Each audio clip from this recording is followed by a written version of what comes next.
anytime somebody has something bad to say about Shane Gillis online, Lemaire takes that as like somebody fucking with his meal ticket, right? Because let's be real here. If Lemaire didn't have Shane, Lemaire wouldn't have anything. Like, am I wrong? Yes or yes, right? So I just want to get through some of these tweets right here that are on his profile. Because this kind of, I just like came across this just randomly scrolling through Twitter. I'm scrolling through Twitter, right? And all of a sudden I see Lemaire, he posts this tweet just simply saying, Alex Perlman is a fucking pussy. That's it. That's the only tweet I see at the time being. And you know me. Like I said at the top of the show, this show is all about talking shit about comedians and having fun, right? There's no like point to this show. We're not trying to like end someone's career or life or out someone on a crazy scandal. If a guy picks his nose on a fucking podcast, we're gonna be there going, ah, you know, that's the point of the show, right? So I see this tweet, Alex Perlman is a fucking pussy. Immediately, I'm underneath it going, Lemaire, why are you speaking to my soul right now the last couple days? Because he's been talking shit about these guys, the producers at YMH, leaving his studio all fucked up for his other podcasts, all sorts of shit, right? And then I end it with a little, I'm in your closet right now. That's a little bit I like to do with the comedians. I've been doing that to Jake Flores for like the past 3 months. Every time he says something on Twitter, I go, I'm in your closet. I'm in your food pantry. I'm in your bathroom. I'm watching you while you sleep. You know what I do? I take photos of Jake Flores and I throw them in AI and I go, make it look like I'm watching this guy sleeping. And he does it. And then I post them on Jake's shit and I go, I'm watching you right now. It'll be like Jake sleeping. So I'm just constantly fucking with these guys. I like to say, I'm in your closet, you know? But I see the Alex Perlman tweet. I say that, I keep moving on with my life, right? But more of Lemaire's tweets, because I engaged with that one, start showing up in my timeline as I'm scrolling. This is like late night bed scroll. I'm like literally laying down, like fucking doing all this, right?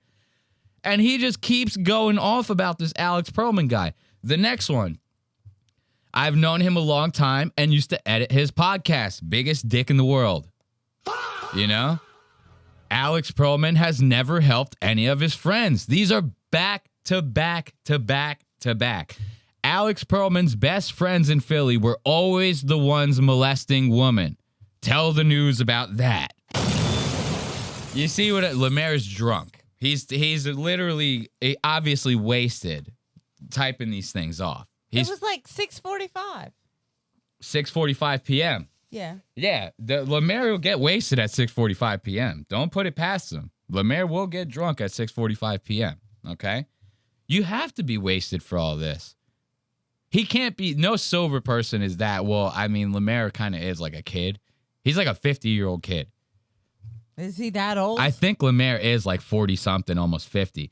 Philip DeFranco is a pussy too. Bruh looks weird. Just be fat again, my man. Holy shit. Ashley. Philip DeFranco. You know Philip DeFranco? No. He's this guy that Ethan Klein always makes fun of and shit like that. And he's Alex Perlman's podcast co-host, right? Philip DeFranco is basically a YouTuber that does like influencer news and shit like that, right? So Lemaire's even going off on this Philip DeFranco guy. What are they saying in the chat? Need to launch Lemaire into the sun. Shoot, almost missed the show. Army of Tigers, happy to have you here. What else they got? They're saying he's got nothing better to do. Lemaire's got nothing better to do. Trust me, I think that this is cutting into Lemaire's like fucking Dark Souls time, you know, his video game time. He'd be ripping on the goddamn fucking PS5 if it wasn't for this Alex Perlman shit going on, right? Look at him. This is Alex Perlman. Oh. It's a screenshot from his podcast, right? And we got a clip from that we're going to get into. From this one where he looks like this? From this one where he looks like a goddamn clown. We do have some clips from it.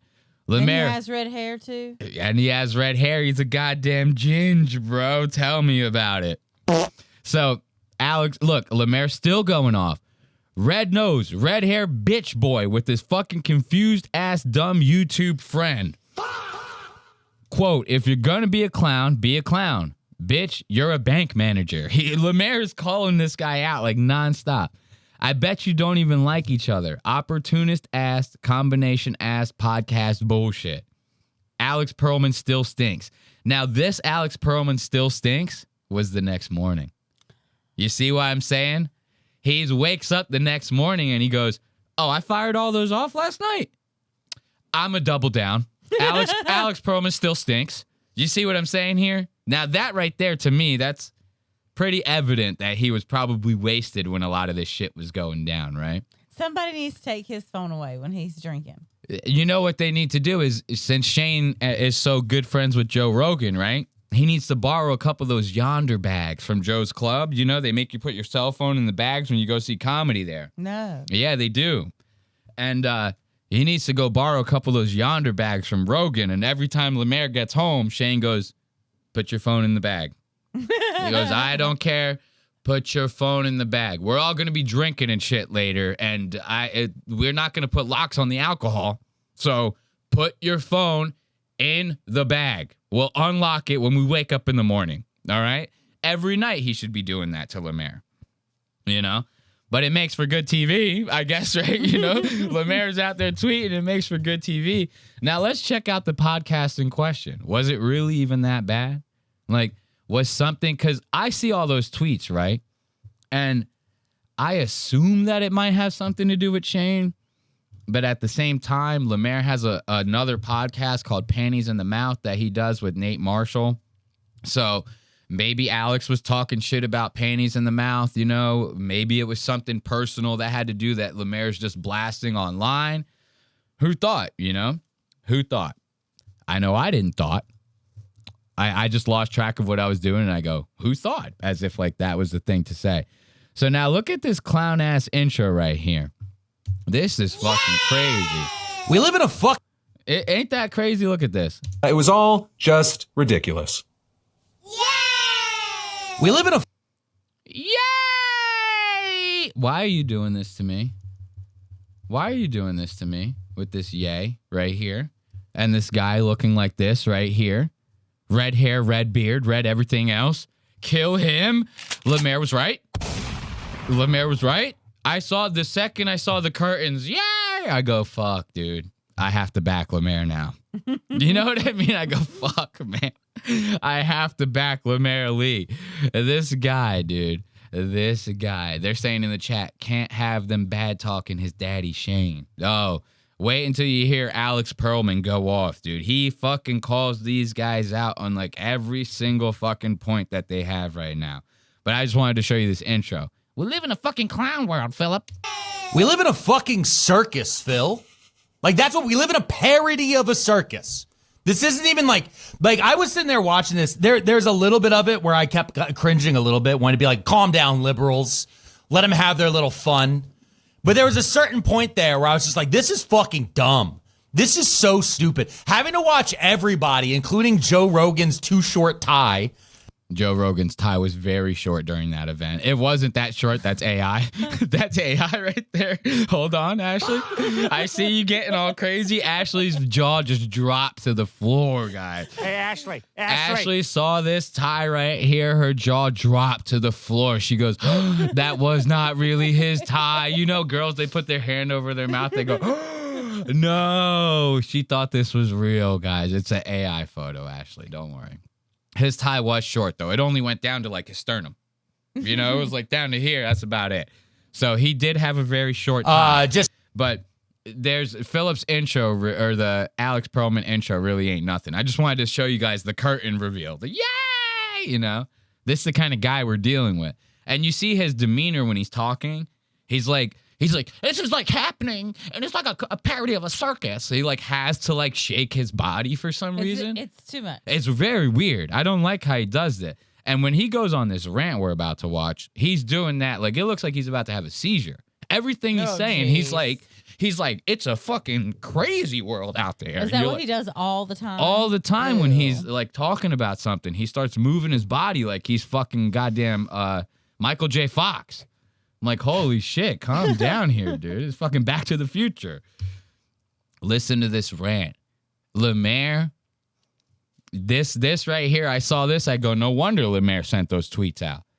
Anything happens to Big Daddy Shane, you know, Lemaire is out on the goddamn street faster than you could blink. Listen to this rant that this Alex Perlman guy goes off on. And mind you, this was my introduction to this guy. I did not even know a man named Alex Perlman existed before this.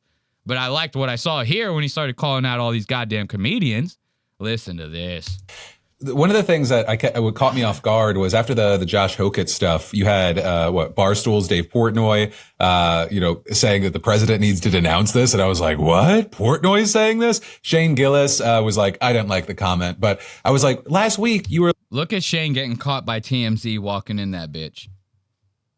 And Tony Hinchcliffe behind him, wishing he could get some attention. After that comedy special, nobody with the camera even wants to go near Tony. Not even his own production crew. Kill Tony's going on. I bet you the camera guys are like drifting away. Tony's like, I'm over here, guys. He's like, oh shit. Sorry about that, Tony. We didn't know. We thought we had to get the real stars. Look at Shane. Shane gets caught off guard getting interviewed by TMZ out this thing. He goes, you guys are going to put me on the news? You guys are going to put me on the news? Noise saying this. Shane Gillis, was like, I didn't like. Look at him. Look at his fucking face right here. He's like in shock. He looks like he just got blindsided by the police. Like they just threw a flashlight in his face. They go, freeze, motherfucker. He goes, holy shit, I'm busted. The paparazzi know I'm a Trump supporter. Calm down, guys. Calm down. How much yak was in your sack that night, dude? Shane was like, and then he stood up and TMZ was right there. He goes, holy shit, I just railed the fattest line of coke in the car right before I got out here. Now you guys are flashing these lights in my eyes. You're asking me all these questions. The comment, but I was like, last week you were like fucking, you had your hand around Hinchcliffe's balls, like fondling them because you were like, I loved the fucking joke about how that black guy got killed by a cop. That was so fun. But he was like, but not in front of the White House. Joke. Yeah. No. Dude, well, and here's the thing. As you said before, that your friend said that this is what Hokett would say, right? I looked it up. Dana White said almost verbatim what Shane said 6 fucking months ago when that fighter said this shit about Brittany Griner. And I think he's also said shit about Michelle Obama. And like, not to get all fuck you to Shane, but Shane's also made the same exact joke on his fucking podcast. Him coming out and just going, I didn't like that. You didn't have to go, Shane. You didn't have to fucking go. You knew what it was. Well, you want to know what he's talking about in case you forget? During the UFC 250, this Hokich guy won his fight, right? And Joe does the after fight interview shit where he goes up to them in the middle of the ring and talks to him. Joe gives this guy the mic and immediately he goes, Michelle Obama's a man. Right in front of everybody, right? So when that happened, of course, people are using that as some sort of political volleyball, right? So they go, hey, you, celebrity who was there, what do you think about that? Because your answer is going to be used in headlines. If you like it, we're going to print that. If you don't like it, we're going to print that. You know what I mean? It's kind of a gotcha kind of thing. So Shane talks about it on his podcast. Someone brings it up, and Shane just goes, I didn't like that. I didn't like that, right? Now, what they're saying is, you want to say that shit, that you're denouncing what that guy said. You guys make jokes like that on your shows all the time. And I have nothing against Shane. If anything, he's one of the comedians I actually like out of this whole group of people, right? But that's a very truthful statement. It's like, why can't you just stick to your guns across the goddamn board? Why is it when it's like a really, really hot one, you go, I'm indifferent. I don't like that. It's like, shut the fuck up, dude. Just say that you make the same kind of jokes on your show. That's this point that this Alex Perlman guy is making, right? Just sucks that it's coming out of him. That's the thing that sucks. It's coming out of a faggy clown ginger, That's what I don't like. It's all you getting caught on the way in. You got caught by CNN going on the way in, and they asked you how you got a ticket. Joe gave you a ticket. Fuck off. Joe Rogan's your best friend. Joe Rogan believes that he's using Trump. Joe Rogan is Trump's little bitch dog, and you're the dog walker. That's who you are, Shane. I'm sorry. I've known you for a long time. I could probably text you this shit. I don't give a fuck. Because we're clowns, boy. We're fucking clowns. Now, Lemaire is at home watching this going, He's gripping onto his samurai swords that he bought from the fucking local flea market. You know what I mean? Every flea market you go to has some sort of fucking samurai sword thing in there, right? He's clutching onto his swords. He's clanking them together. He's going, oh, get you, Alex Perlman. Acting like an anime hero. He goes, oh, get you, Alex Perlman. Yeah. Lemaire's freaking out at home off of this shit. Come on, we're supposed to be clowns, man. We're supposed to be clowns. I'm tired of this shit. I'm tired of Nate Bargatze being like, no, I'm family friendly. You've been MAGA the whole time. Guys, stop pretending you're not MAGA. Just stop. I'm tired of the fucking, at least Tony Hinchcliffe, What for does as MAGA have shitty to as do he with being family friendly? Oh, no. So what it is that, and he is kind of making a little bit of a point here, right? He's saying that a lot of these comedians will not claim to be MAGA, but then they get involved in all this shit. They go to UFC 250, but not only do they just go, they go in the VIP section with Trump. They got the fucking special blah, blah, blah. So it's like they're accepting all this stuff. They're working alongside Trump. Joe Rogan sits there and goes, I'm politically homeless, but I text Trump every other day. And now we're going to fucking have psychedelics passed on the, you know what I mean? Yeah. It's like he's at the White House behind Trump while Trump's doing a fucking speech. And then they go, we're not MAGA, right? We're not MAGA. It's like, it's almost like they all want to hide the fact that they're like either Republican or supportive in some sort of way of Trump. It kind of is like a truthful statement coming from Alex. As much as I hate to say it, he's a very, like, this guy I could just tell just from watching this sucks ass. And he's doing a podcast with fucking Philip DeFranco, okay? That's fucking bullshit. I need the fart. I need Philip DeFranco fart. There you go. So you're doing a podcast with Philip DeFranco. This is fucking ass already, right? But he's making very good points here. These guys, the only one out of all these comedians, out of the 250 comedians that Joe Rogan claims are actual real comedians, right? Out of all of them, the only one that actually will sit there and be like, I'm MAGA is Tony Hinchcliffe. As weird as it is to say, he's the only one that will sit there and be like, I'm a huge supporter of Trump. You see him on Kill Tony. He does it all the time. He like gets in arguments with bucket pools and shit over like political views and shit. He goes, immigrants are ruining the country. You know, it's like, what the fuck? You know, he's the only one that will actually stick to his guns on it. Everyone else just tries to cop out. And Nate Bargatze's going through this right now hard as fuck, dude. Everyone is fucking scrutinizing him for it. Because he went to this. Because he went to this, and he's been seen like within 6 feet of Trump. They're calling him Nazi Bargatze. Nazi Bargatze. That's a good one, That dude. is. That Nazi is. Bargatze. Look at old Nazi Bargatze over here. I mean, that's a Nazi stare. That's Goebbels right there. That's a Nazi stare right there. Nazi Bargatze's got a good ring to it. Like It does. you ain't living that one down anytime soon. I'm sorry. boy, we're fucking clowns. I'm tired of this shit. I'm tired of Nate Bargatze being like, no, I'm family friendly. You've been MAGA the whole time. Guys, stop pretending you're not MAGA. Just stop. I'm tired of the fucking, at least Tony Hinchcliffe, for as shitty as he is as comedy, that everybody now knows. Now they've seen his Netflix special. 9 fucking minutes of Where Do You Work, Tony? 9 fucking minutes? Joe, I was watching this. I go, I might like Alex Perlman. Like this guy is like polarizing. You know what I mean? I'm on the fence when I'm watching this. By the end of it, he sucked. But when you see this, you go, I might like him. Oh, what do you do for a living? That's what you came to for your hour? You piece of shit with your fucking belt buckle. That's not going to replace your father's love.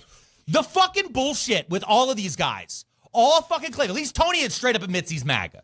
Joe tries to play this bullshit. I'm independent right now. Kamala would have been worse. Would have been worse for the 150 dead Iranian girls? Would have been worse for everybody in the fucking Epstein files? Would have been worse for our local fucking hospitals? Would have been worse for everything that we fucking lived through for the last 18 fucking months? Shaking like crazy, Alex Perlman. They're calling him Shakes the Clown in the chat. Good old Shakes the Clown over here. Does Alex he always Perlman. wear that clown situation, or was it just because he was calling people clowns? I think it just has to do with this show. Okay.